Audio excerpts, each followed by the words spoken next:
जय हिंद प्यारे विद्यार्थियों। आज हम पढ़ाएंगे जीरो लेवल से शुरुआत करते हैं अंग्रेजी की।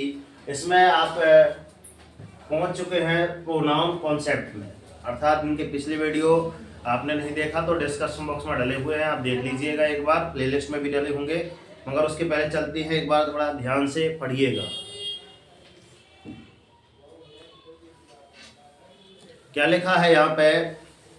असफल लोगों के साथ बैठा करो, उनके पास अनुभव बहुत है और घमंड बिल्कुल भी नहीं, है ना। इन शब्दों के माध्यम से मैं समझाना चाहूँगा, पिछली बार भी मैंने कई बार बताया है कि आप अगर कोई इसमें हासिल है ना, विजय हासिल करना है इसमें आपको इंग्लिश में या फिर आपकी कोई भी ले लिया जाए, चाहे मीन्स का मेरिट या फिर आपका मॉडल या फिर आपका नवोदय, सारी चीज़ों में आपको अगर विजय हासिल करना है तो पहले आप उनमें देखो कि जिनको आपकी विजय हासिल नहीं कर पाए, अर्थात कुछ ना कुछ चूक रह गई उनके पास अगर बैठोगे तो उनके पास ढेर सारा अनुभव रहता है ना। अगर जो उनमें सेलेक्ट हो गए, जैसे आप नवोदय की बात करें या फिर मीन्स का मेरिट की बात करें, मॉडल की बात करें या फिर कोई भी एग्जाम की तैयारी की बात करें, अगर उनमें जो सिलेक्शन पा लिया है तो थोड़ा सा एक्स्ट्रा बता सकता है जोड़ के, मगर सिलेक्शन ना होने वाला है ना, विद्यार्थी यही बताएगा कि मैंने क्या क्या गलतियां की, तो गलतियां बताएगा तो उनको आपको सुधारना है।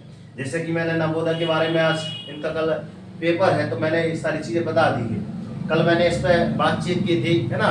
इसका एक बार और बता दे रहे हैं, फिर इस पे चलते हैं, ठीक है ना। प्रोनाउन कॉन्सेप्ट करने के पहले हम चल रहे हैं बच्चों इसमें ये आपका इस विषय का क्या नाम था? ये सिंगुलर था और ये आपका प्लूरल था। कौन सा कॉन्सेप्ट है बताइए? पहले वाले, दूसरे वाले का कि तीसरा है? तीसरा है। तीसरा कॉन्सेप्ट है आपका सिंगुलर प्लूरल कॉन्सेप्ट, अर्थात सिंगुलर यहाँ पे लिखा है sir boy, mango, child, dish, baby, wife, fish. अब इनके हिंदी अर्थ पढ़ लीजिए। बॉय मतलब लड़का, मैंगो मतलब आम, चाइल्ड मतलब बच्चा, डिश मतलब खाने वाले कोई भी डिश हो सकती है आपकी, और बेबी मतलब कौन सा? 5 वर्ष से कम, जिसको आप शिशु बोलते हैं। वाइफ मतलब धर्मपत्नी और फिश मतलब मछली। अब इनमें कुछ रीजन देखे गए हैं, जो 7 एग्जाम्पल लिखे हैं, 7 में अलग अलग एग्जाम मतलब उदाहरण मिलेंगे। जैसे कि बॉय में सर, बॉय में फर्स्ट ऑफ टी लगा के लास्ट में एस लगा दिया है, बॉय का बॉयस, अर्थात सिंगुलर से प्लूरल बनाने के लिए बॉयज को बॉयस में बदल, है ना, बॉय को प्लूरल में बदलने के लिए इसमें फर्स्ट ऑफ टी और लास्ट में आप एस लगा देंगे।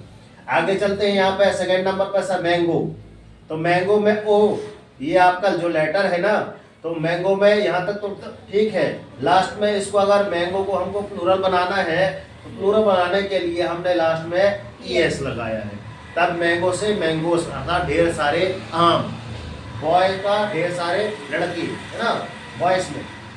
अब आ रहा है सर चाइल्ड, चाइल्ड मतलब बच्चा, तो यहाँ पे देखिए हमने क्या जोड़ा है, यहाँ पे REN, अर्थात चाइल्ड को आप प्लूरल बनाएंगे तो क्या आएगा? चिल्ड्रन। चिल्ड्रन अर्थात ढेर सारे बच्चे, बच्चे बस बोल सकती है ना, बच्चा बोलेंगे तो एक बच्चा, तो बच्चे बोलेंगे तो बहुवचन। डिश लिखा है, तो डिश में क्या लिखा सर? AS लगा दी है हमने, क्या लगा दिया? H अगर लास्ट में, तो इसमें हमने क्या लगा दिया? ES, तो क्या हो गया आपका? डिशेस, ठीक है। आगे बेबी, बेबी को हम प्लूरल बनाने के लिए क्या वाई हटाएंगे, ऋण का चिन्ह लगा है, वाई हटा देंगे तो IES लगा देंगे, तो ये आपका क्या बन जाएगा? प्लूरल बन जाएगा। इनके मैंने समथिंग कितने 44 बताए थे समथिंग, तो 44 एग्जाम्पल आप देख लीजिएगा, इन संबंधित है। फिर वाइफ में तो WIFE लिखा है ना, तो एफ, है ना, हटा करके इसमें BES लगा देंगे, FE हटा के आपके लगा देंगे BES, वाइफ्स। जैसे नाइफ, चाकू, NIFE, नाइफ्स, है ना। फिश, फिश का इसमें कोई आपका चेंज नहीं होता है। मतलब ये सारे एग्जाम्पल आपको बताते हैं कि सर सिंगुलर से प्लूरल बनाने के लिए आपको, सिंगुलर से प्लूरल बनाने के ये सब कॉन्सेप्ट आपको याद करने होंगे, ठीक है ना, ये कॉन्सेप्ट आपको याद करने होंगे। तो चलते हैं हम इसमें, आपका आता है प्रोनाउन कॉन्सेप्ट, ठीक है ना, इसको आप लिख लीजिएगा ध्यान से, ये कॉन्सेप्ट आप अपने माइंड में बना लीजिए, ठीक है ना। चलते हैं बच्चों इसमें प्रोनाउन कॉन्सेप्ट। सर प्रोनाउन मतलब क्या होता है? तो पहले इसमें देखो, NOU, वैन, नाउन मतलब संज्ञा, है ना। Noun is the name of नौका, इस बार का घर घर बोला हुआ, ठीक है। तो नाउन मतलब आपकी संज्ञा की परिभाषा ये हो गई। अब इसमें हमने ओनली प्रो जोड़ दिया, तो ये आपको क्या आ जाता है, सर्वनाम। कॉन्सेप्ट, इनके बारे में क्या क्या कॉन्सेप्ट है सर्वनाम के, इसके भेद कितने कितने होते हैं। तो लिखा है हिंदी में विषय सर्वनाम, वस्तु सर्वनाम, निष्क्रिय विशेषण, अधिकारवाचक सर्वनाम। ये आपके अगर इनके अंतर्गत बोले जाते हैं तो ये सारी चीजें आती है। अब मगर हम पढ़ रहे हैं सर इंग्लिश, इंग्लिश के बारे में। अब सर इसमें आया है सब्जेक्ट प्रोनाउन, पहला जो आपका आया है सब्जेक्ट प्रोनाउन, सेकेंड में आएगा आपका ऑब्जेक्ट प्रोनाउन, इसके बाद आपका पैसिव एडजेक्टिव, फिर आएगा आपका पैसिव प्रोनाउन। तो जैसे मैंने ये सारे नाम बता दिए हैं। अब यहाँ पे लिखा है सर आयु देवी, हमने याद कर लिया, एक ऐसी देवी जिसका नाम है आयु देवी। ढेर सारी तो देवी देवी आती रहती है, माँ को नहाने भी आ रही है ना। अभी कल ही हमने एक शॉर्ट्स डाला था, कौन सी देवी थी वो, नहीं देखी, देखो पता चल जाएगा, ठीक है। तो आयु देवी मतलब आयु मतलब आई यू, इसको अलग अलग पढ़ रहे हैं ना, आई यू दे फिर वी, क्लियर। तो ये हो गया आयु देवी। ही सी इट, आप आई मतलब मैं, यू मतलब तुम, दे मतलब वे मतलब हम, और ही मतलब वह, सी मतलब ये स्त्रीलिंग वाला भी है तो वह, और इट मतलब निजी वस्तु, पेन, यह है, क्लियर। आप अगर बोला जाए सर कि ये जो ही लिखा है सर सब्जेक्ट प्रोनाउन में, इसमें क्या लिखा है सर आई लिखा है, इसका ऑब्जेक्ट प्रोनाउन क्या बनेगा, तो बनेगा गुरुजी मी मतलब होता है मुझे या फिर मेरी। अब आई का ही आपका पैसिव एडजेक्टिव के रूप में लिखेंगे निष्क्रिय विशेषण, तो इसका बन जाएगा सर माय मतलब मेरा। इसी का आपका क्या बनेगा पैसिव प्रोनाउन, तो माइन, किसका, इसका यहाँ से, अर्थात इनके अनुरूप बदलेंगे, आपके सेंटेंस के अनुरूप बदलेंगे, जैसा आपका सेंटेंस लिखा होगा वैसे इनका आपका यूज हो जाएगा, ठीक है ना। तो मैं अभी पढ़ के बता रहा हूँ, ऐसे पढ़ के आप बता दीजिए, इसका ये बना, क्लियर। अब मैं एक बार पढ़ के बस बता दे रहा हूँ, जैसे कि सब्जेक्ट प्रोनाउन के मैंने पढ़ के बता दिया। अब ऑब्जेक्ट प्रोनाउन के बारे में, तो me, us, you, him, her, it, them. आप ये आपको एक बार जैसे एक बराबर लाइन खींच करके इनको सब बराबर कर लीजिएगा एक बार, ठीक है ना। तो कौन किसके हैं पता चल जाएंगे। तो हमने इन सबको बराबर कर लिया और यहाँ पे देख लिया कि सर इसका तो होता ही नहीं है, ठीक है ना। ये डैश लिखा है मतलब यहाँ पे इस वाले का इसका चेंज होगा ही नहीं, कुछ नहीं, और बाकी लास्ट का तो लास्ट है ही, एकदम क्लियर, पूरा समझ में आ गया होगा कि हाँ सर इसका ये बराबर ऐसे ऐसे हो गया।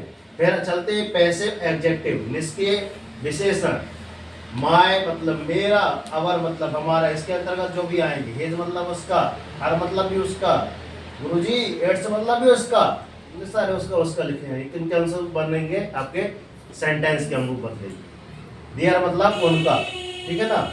यहाँ है क्या, ये भूल गए हैं गुरुजी, देख लेना क्या है, ठीक है, अगर हो तो बताना हमको भी। फिर लिखा है सर पैसे प्रोनाउन, अधिकारवाचक सर्वनाम, तो माइन लिखा है, माइन मतलब मेरा, आवर्स मतलब हमारा, हवर्स नहीं लिखा, हवर्स को भी है ना HOURS घंटे जिसको मीनिंग होता है, इसमें एच बस लगा देंगे तो, है ना।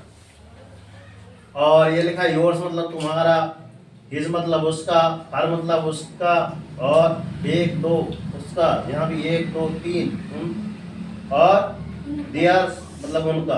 तो यहाँ ये वाले वर्ड आपके धर्मपत्नी बोलती हैं, उनका है, ये मोबाइल के लोग क्या, उनका है, आपने ऐसा वर्ड सुना होगा।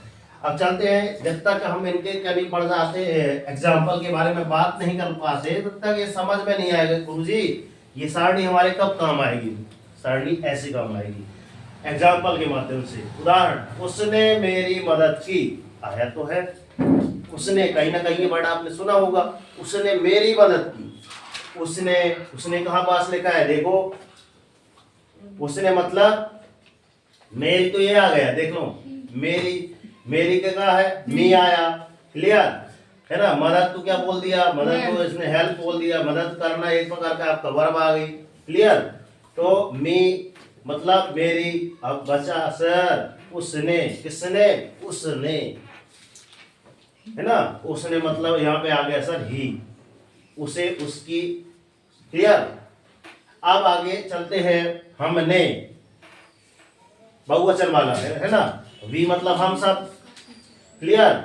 अब लिखा सर पीछा करना, पीछा करना आपकी क्या है, एक प्रकार की वर्ब है, क्रिया है, तो चेस मतलब पीछा करना। अब आ गया सर उनका, देम मतलब उनका, उनकी, यही है ना, उनका, ये आ गया आपका देम, ठीक है, ये है देम।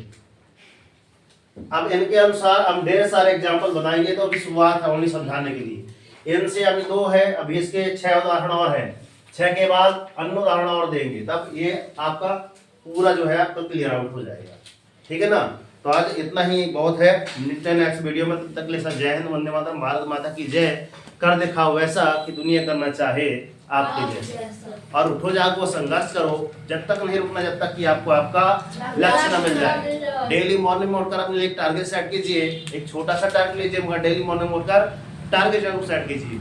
जब तक टारगेट अचीव नहीं हो जाता ना, तब तक सोच त्याग दीजिए। देखना जिस दिन आपका टारगेट अचीव हो जाएगा ना, उस दिन आपकी लाइफ ऑटोमेटिक चेंज हो जाएगी, ठीक है ना। तो लास्ट में हम इतना कहेंगे कि कल एक कुछ विद्यार्थियों को गणित पढ़ा रहे थे, गणित में ढेर सारे सूत्र लिखे थे, है ना, उनमें से कितने बच्चों ने बनाकर लाया, बता ही दीजिए थोड़ा सा, लाइए दिखाओ, हाँ दिखाइए, हाँ लाओ भी। कल हम पढ़ा रहे थे आपको, क्या था, कक्षा 8वीं में, लास्ट में 2 मिनट चर्चा कर ले रहे थे। यहाँ पे हम बताए थे कि क्षेत्र मिति संबंधित, है ना, तो क्षेत्र मिति संबंधित इतने ढेर सारे आपके बना कर लाना था। देखिए ध्यान से, रेशमा के लिए गुड क्लैपिंग हो जाए।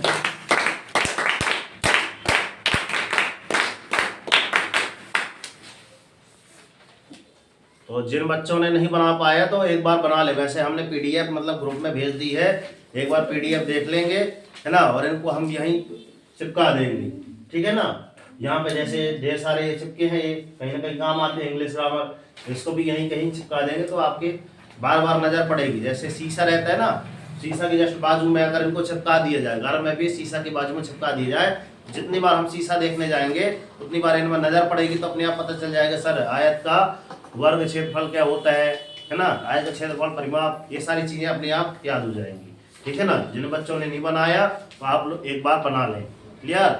अगर आपको मेंसुरेशन हल करना है, क्षेत्र मिति होता है मतलब मेंसुरेशन आपको ये आपकी 6वीं 7वीं 8वीं यहाँ तक कि 12वीं के आगे कंपटीशन में भी यही आपके सारे सवाल पूछे जाते हैं, यही सारे सूत्र होते हैं, ठीक है ना। एक बार इनके बारे में आप याद ही कर लें, ठीक है ना।